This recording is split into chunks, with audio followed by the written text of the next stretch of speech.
Starting at 25th is Mark of the Ninja. Enter the shadows in this 2012 stealth platformer from Klei Entertainment. Before they made Don't Starve, they made us climb through rooftops and sneak past patrol guards. It's a game that encourages players to live by the ninja code. Up at 24th is Borderlands 2. The absolute mayhem that Gearbox's Borderlands introduced us to, with its boatload of guns that can potentially end life as we know it. This sequel raised the bar, adding more carnage and multiplayer fun for friends. If you want to play the entire collection, you can pick them up cheaper than buying them individually. Just wait for a decent sale. Coming at 23rd is Nuclear Throne. The radioactive wastelands await. Become a living mutation and fend off hordes of organic amalgamations. Collecting powerful weaponry and powering up your body with sweet mutations isn't something we see every day, but this game will have to do until reality catches up. At 22nd we have Norco.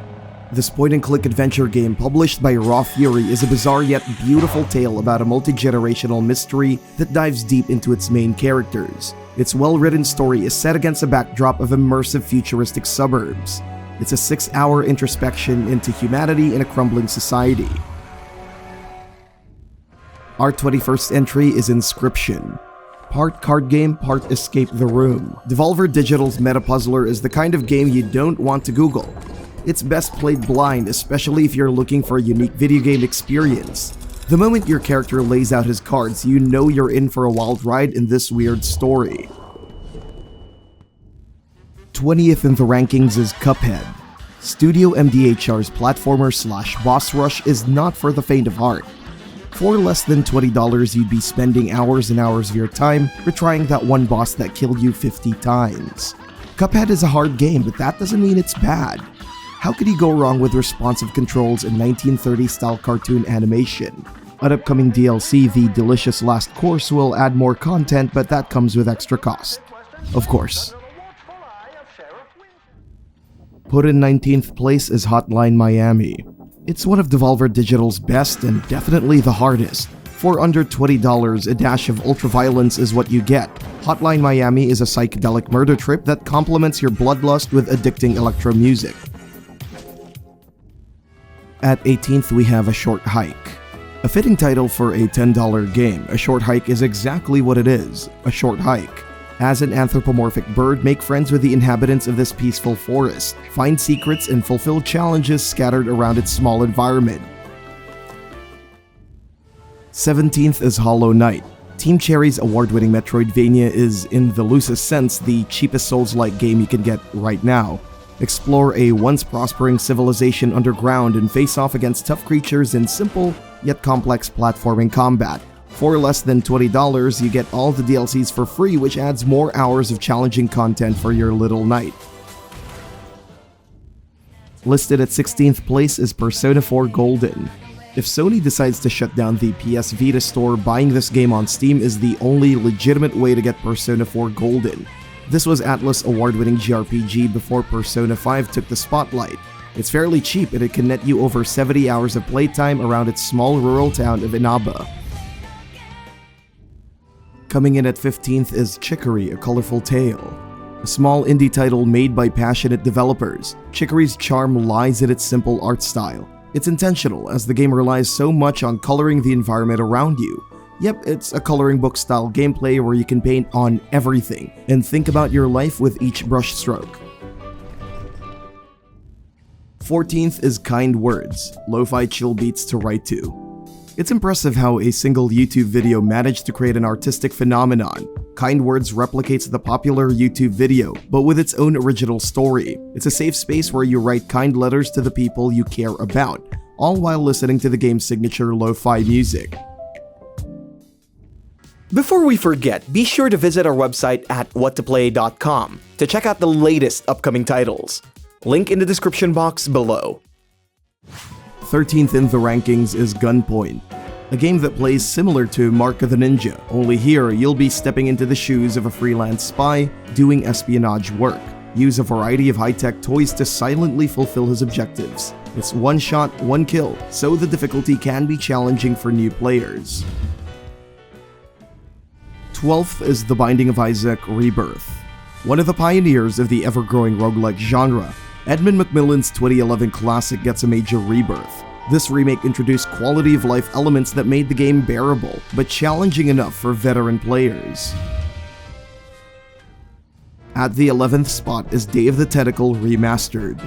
LucasArts' wonderful graphic adventure game straight from the buried past. This remastered version captures the feel of the classic well with enhanced visuals and major quality-of-life changes. Point-and-click your way to solving puzzles and uncovering the game's time-bending story. And at 10th place is Ori and the Blind Forest. Carry out Ori's duty as a forest spirit and save this magical woodland. In his first outing, his journey around the ethereal forest rekindled the flame of the classic Metroidvania. The Blind Forest is challenging, like many games of the same genre. However, everything pays off with its emotional story and gorgeous set pieces. Hopping into 9th place is Dusk. One of the rarer games that managed to do the Lovecraftian genre well. Dusk borrows elements from iconic 3D shooters and refines the genre with their own style and form. It's the ideal first-person shooter that doesn't just pay homage to the retro FPS days, but stands on its own as a fantastic modern classic. Coming in at 8th is Return of the Obra Dinn. Lucas Pope's second project after the success of Papers, Please. Like his previous work, Obra Dinn is a game like no other. Uncover the mysteries hidden behind this derelict ship and identify each of its crew via dramatic flashback sequences. It's a game that goes from 0 to 100 real fast, so it's best experienced blind. 7th in the rankings is Dishonored. Arkane's first-person stealth game that jump-started their success and turned them into a household name. Follow Corvo's journey as he hides in the shadows and takes vengeance using supernatural abilities. You can get all the DLCs for $20 to enjoy the ultimate Dishonored experience. At 6th, we have Mass Effect 2, BioWare's celebrated second entry from their Mass Effect series. It was a major step up from the first game's clunky controls.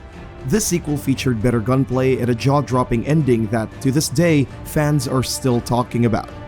This isn't the remastered version, unfortunately. It's vanilla ME2, so if you're looking for quality of life improvements and better graphics, you can head straight to the collection. 5th place is Celeste. Celeste is a masterclass in indie game design. Like many platformers, it celebrates punishment before one could reach resolve. The levels are torture chambers full of hair-pulling moments, but it makes up for it with its stellar soundtrack. A free DLC called Farewell is included as the game's post-story content, and it's certainly not easy.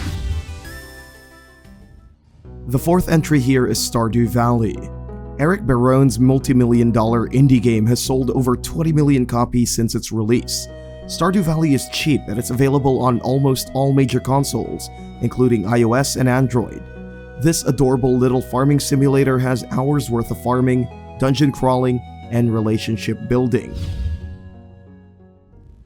3rd is The Elder Scrolls V Skyrim.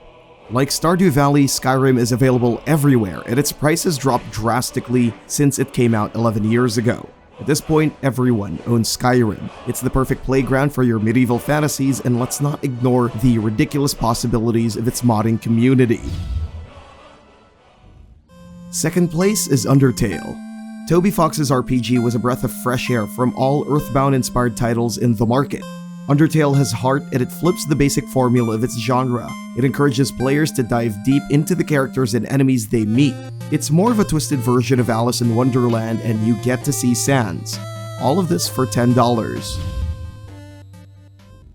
And the best PC game you could get for under $20 is Portal 2. Valve's classic that redefined gaming. If you have a Steam account, you could probably get Portal 2 for a measly $5. It's one of the best video games ever made. It introduced an innovative way of combining good storytelling with seamless puzzle solving using the power of physics.